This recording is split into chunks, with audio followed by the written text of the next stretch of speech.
Gotham Knights just got the biggest update since launch and two new endgame modes with it, the Heroic Assault and the Boss Showdown. This adds new level 60 gear, also brand new boss encounters, but there's also a big warning that you should know if you decide to play them. As always, if you enjoyed this video at any point, a sub to the channel would be awesome, and let's dive right in.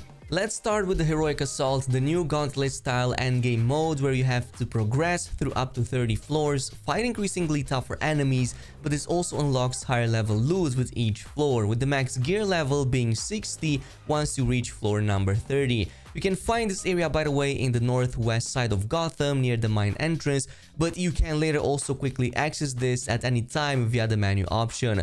Once you reach here, you can see all the floors via the main terminal, so you will have to clear the first ones before you can move on to the next. Every 5 floors are called Reckoning, and you can pretty much do these as long as you have the appropriate power level, because these are going to be tougher than all the other floors, and at the end of them they will also contain a harder boss challenge. Of course, once you reach floor 10 and beyond that, it's going to become increasingly more difficult, so in this case I highly recommend you maybe playing it with a group. You can totally complete all of them solo, but just know that the last 5 or so floors, and especially floor number 30, are going to be extremely difficult compared to everything you've seen up until that point, with tons of tough enemies that can also revive, which is why I recommended getting some help from a friend. Now there's a few tips and tricks that I have for you here to make the challenges easier and also get additional loot. First, keep the scanner mode on at all times, as the tunnels connecting the challenge rooms inside each of these floors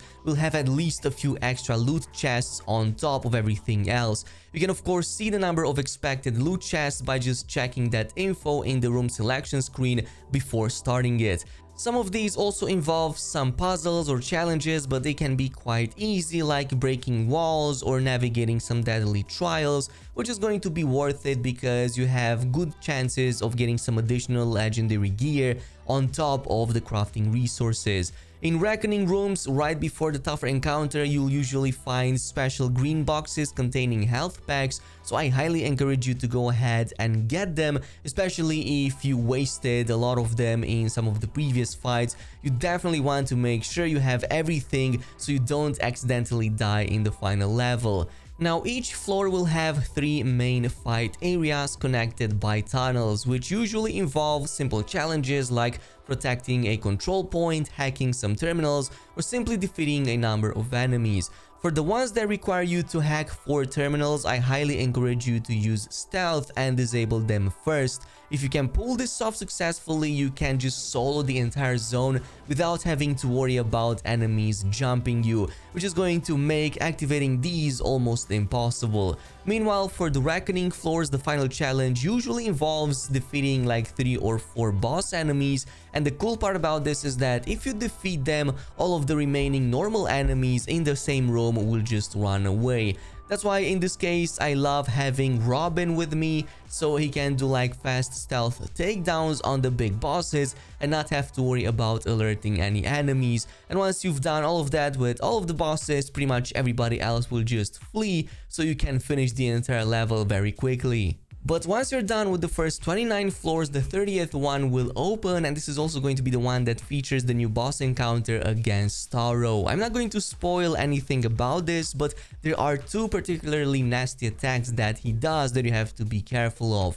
One of them is the realm shift, where he kind of pulls you into this alternate reality and he won't progress any further in that level, so you have to destroy the 3 orbs around his container if you want to come back and continue from there. Then there's also the AoE charge attack that he will do for a few seconds before unleashing it. You definitely want to jump away, otherwise risk some massive damage. All of that while having to defend the escort from dozens of spawning enemies, so that's why I recommended doing this with a group. But it's going to be worth it at the end of it because you get the achievement, some new skins, but also level 60 gear. Just like in the case of the Reckoning floors, the first time you complete these will give you the guaranteed random set of level 60 legendary quality gear, so that is going to be worth it. This is also why I wanted to give everybody a big disclaimer should they decide to take part in these challenges. Once you complete these Reckoning rooms for the first time, and especially so the level 31, Only the first time you complete them will guarantee legendary drops at the end of them. Once you do them again, they aren't going to give you any of that, but they will provide maybe some epics and some crafting mats on top. Meaning that if you get unlucky and receive some bad loot, maybe with no elemental effects, you're kinda stuck with it, so there's not really much of a workaround, but there are two things you can do in this case. In one case, you can totally back up your saves and just archive them on a different drive, so you can repeat this as much as you want for those guaranteed legendaries until they are the ones that you want. Otherwise, you can just redo the entire level again and instead try to get the drops from the normal enemies, though just know that in this case they can be purely random and not guaranteed, though they will be level 60 for the floor number 30. This also brings us to the other endgame activity, which is going to be the boss showdown. This will basically let you fight all of the side and main villains again after having finished their case files in the main story or the side content, and they will also provide higher level loot for each one of them. You can find all of the fights in front of the Bat Cowl back at the Belfry, but they will now feature a tougher version of these boss fights, so you do have to be well prepared for that. For example, the Mr. Freeze fight will be the first you can probably do at around level 40, but now also guarantees level 40 legendary gear at the end of it. From here, all of the other bosses are progressively higher power level, all the way up to the toughest one, which is Talia at level 60, but she will also guarantee drop level 60 legendary gear for the first time you defeat her. So if you happen to be stuck on any of the heroic assault rooms, you can totally come back to these bosses every 5 or so levels, try to defeat them and get some extra legendary sets on top to progress in the other part of the endgame content. This brings us to another disclaimer and the same problem we had in the case of the Heroic Assault, which is the fact that the guaranteed legendaries are only given once per completion. Even more so, the lower level bosses and encounters don't scale up to your current level. So for example, if you were to beat Harley at level 60, she's still going to just drop her 45 legendary gear for the first time you defeat her.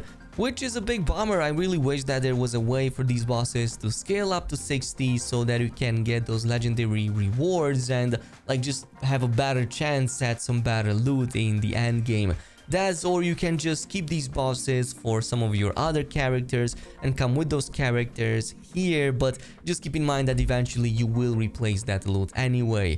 And there's also a final warning that I have. The same goes with the open world criminal activities. They also do not scale up to level 60, and for the most part, for me, still drop level 40 gear on New Game Plus after having finished pretty much everything. This means that the only way to get level 60 gear is to keep grinding the heroic room level 30 and defeat enemies over and over until something useful drops.